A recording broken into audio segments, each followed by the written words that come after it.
Talk about camouflaged. Did you see the shelter?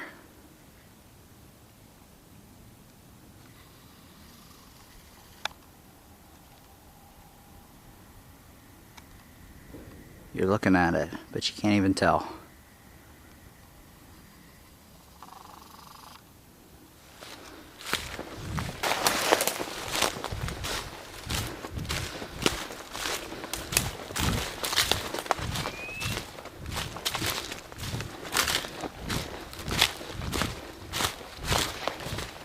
Let's see how she held up.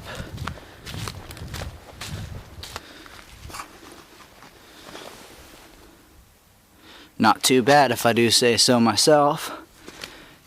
Actually pretty damn good, but what do you expect? Look who you're dealing with.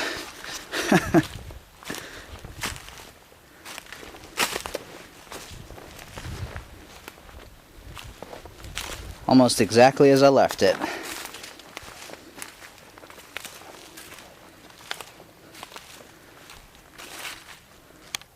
What's up everybody, it's No More Op 4. If you haven't figured it out already, this is part 2 of my Wilderness A-frame shelter video. It's been about 3 weeks to the day actually since I was out here last, and we've had some pretty crazy weather. We had a real bad rainstorm, windstorm. Winds were up to about 35-40 miles an hour, which all things considered, this structure held up exceptionally well because I didn't even have it finished yet. So definitely build a sturdy structure with this one. We're going to get into just some finaling touches on it here today. It is going to be a quick video, so let's get into it.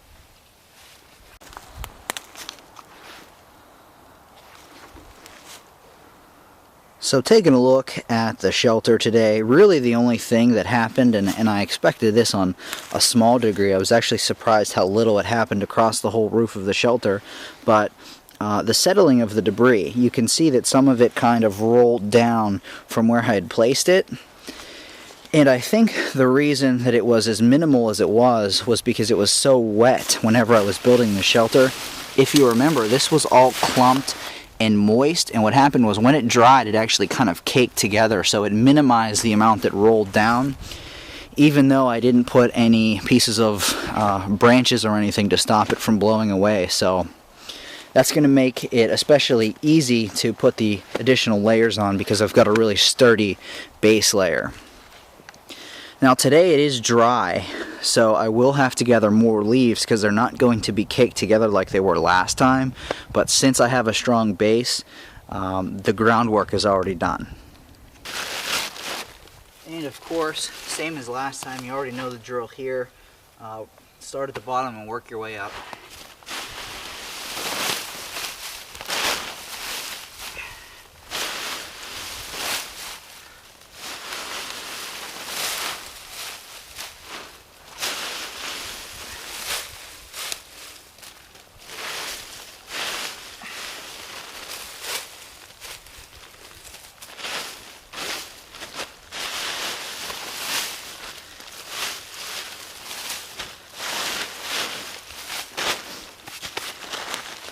You don't have to worry about compacting it at this point.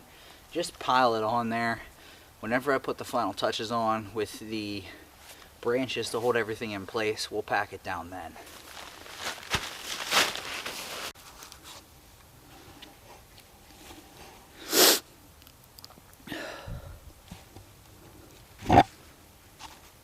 So essentially what I've done here is about doubled, 2.5 the amount of insulation I had on the shelter.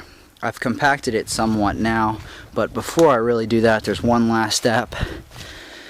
I need to add a lot along the top ridge of the shelter because since heat rises, that is where a lot of heat will escape if you don't layer it accordingly.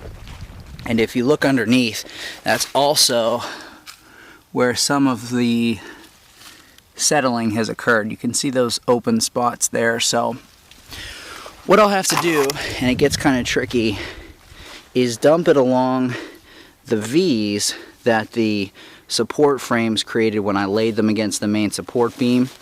And then when I put my support branches on to finally hold everything in place, I'll have to make sure that they are covering that so that it doesn't fall or blow away.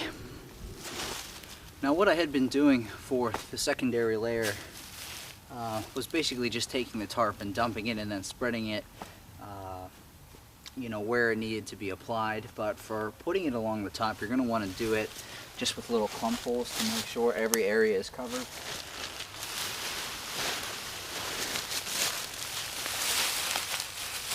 The most important place to do that is going to be at the top up here, because if you don't get it good there, that's where most of the heat is going to escape because it's the highest point. So you want to make sure that's covered sufficiently and then work your way down.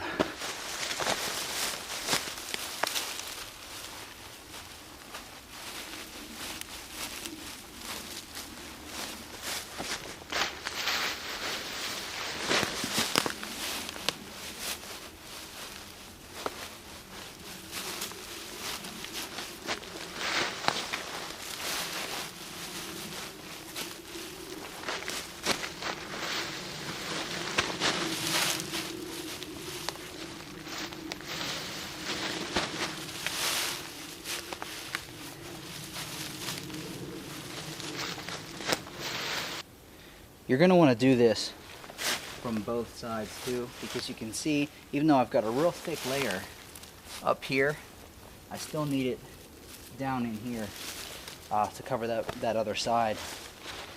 If you can still see the support beams, you're not doing it right. Put more on. And that's how you do that. So the next step, just to make sure, is to go underneath and check for openings.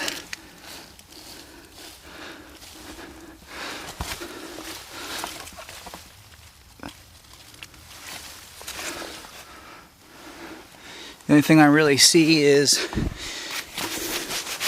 this front area here and here, and that's simply because you can't put too much right here without it falling off. But that little bit I have there, I'll try to pack it in.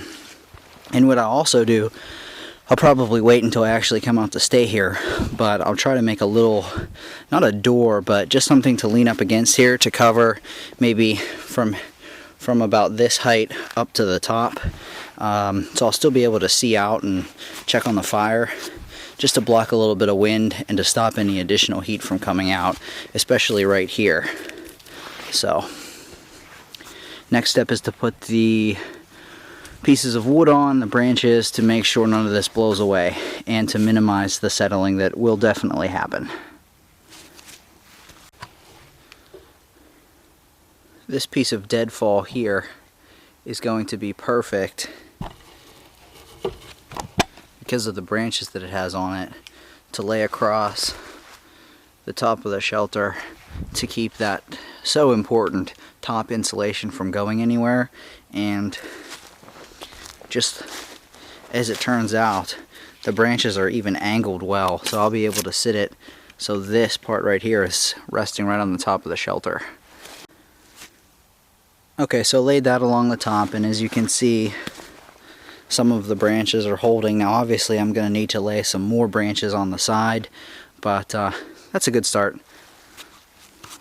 So you can see I put a couple sticks on there with branches. Really, that's all you need. Some people do put heavier logs or larger branches on there, but this is really all that you need unless you're going to be facing really high winds and it's dry conditions, which it won't be, hopefully in the wintertime when it snows. But in the meantime, this should keep everything in place. Pretty much done here. I may put a few more sticks down here, but then I got to do the other side.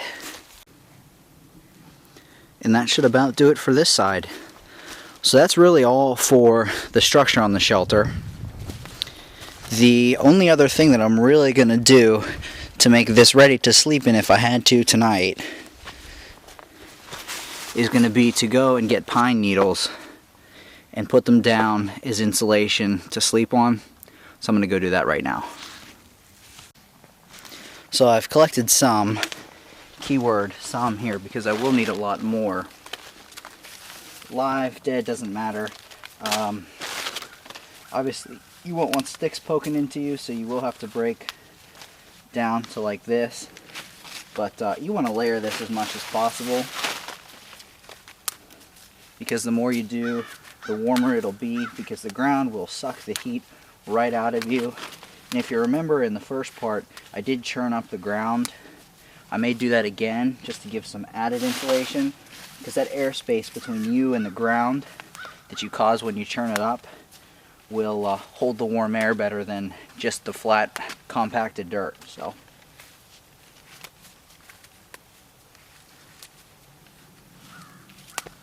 So basically all I'm doing is I'm going out and I'm just lightly raking at the ground with my fingers, and I'm getting the topmost layer of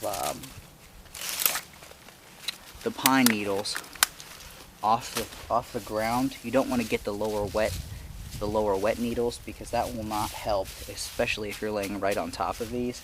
Now this is definitely not enough. I'm gonna have to get 10 to 12 more bags full of this to lay down and spread it out. But you get the idea. Now, if there was snow on the ground, what I'd have to do is I'd have to find live, low-hanging boughs, and like I did before, just break off the needles and lay them in there. You want to try to minimize the sticks are in there. You're bound to have some, but again, the more you put on, the less you're going to notice those, and that'll help keep you warm at night. So that concludes part 2 of my wilderness A-frame shelter. If you have any questions, please hit me up. It's the whole reason I have a channel. Hopefully in a couple weeks we'll get some snow. At least, it's only January. Hopefully it doesn't take a couple weeks. But I'll come back out here. I'll do an overnight trip along with some other videos. Probably do a fire reflector, some other things like that. It's going to be necessary with the temperatures that it should get to whenever I'm out here sleeping. So if you have any questions, again, hit me up. Please feel free to subscribe. I appreciate the support. I try to give you videos that you want to see, so if you have requests, also send me a message. And until next time, guys, stay safe. This is No More Op 4. I'm out of here.